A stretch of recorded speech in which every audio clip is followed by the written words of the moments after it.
ఒకసారి తులసీదాసు గారి మహిమల గురించి విన్న మొఘల్ చక్రవర్తి అక్బర్ తులసీదాసును తన ఆస్థానానికి పిలిపించాడు. తులసీదాస్ గారిని ఏదైనా అద్భుతం చేసి చూపమని కోరాడు. అప్పుడు తులసీదాస్ గారు చాలా వినయంగా మాట్లాడుతూ, నేను ఏ మంత్రగాడిని కాదు, నా దగ్గర ఏ శక్తులు లేవు, నాకు తెలిసిన అద్భుతం ఒక్కటే, అది శ్రీరామనామం అన్నారు. దీనికి కోపించిన అక్బర్ తులసీదాస్ గారిని ఫతేపూర్ సిక్రీలోని జైలులో బంధించారు.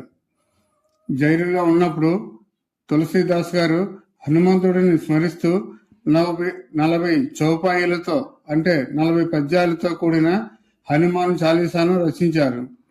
ఆయన భక్తితో వేడుకొనగా ఒక అద్భుతం జరిగింది. తులసీదాస్ గారు చాలీసా పూర్తి చేయగానే వేల సంఖ్యలో కోతులు అక్బర్ కోటపై దాడి చేశాయి.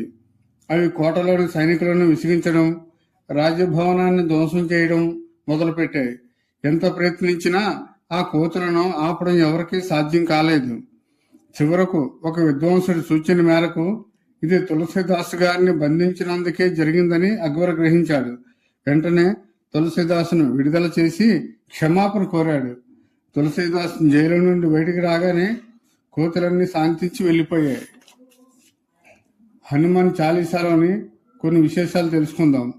హనుమాన్ చాలీసాలోని ఒక పద్యంలో సూర్యుడికి భూమికి మధ్య ఉన్న దూరాన్ని తులసీదాస్ గారు అప్పట్లోనే చాలా ఖచ్చితంగా చెప్పారు. అలాగే ఎవరైతే 100 సార్లు హనుమాన్ చాలీసాను పఠిస్తారో వారు అన్ని కష్టాల నుండి విముక్తులవుతారని చివరి పద్యంలో ఉంటుంది.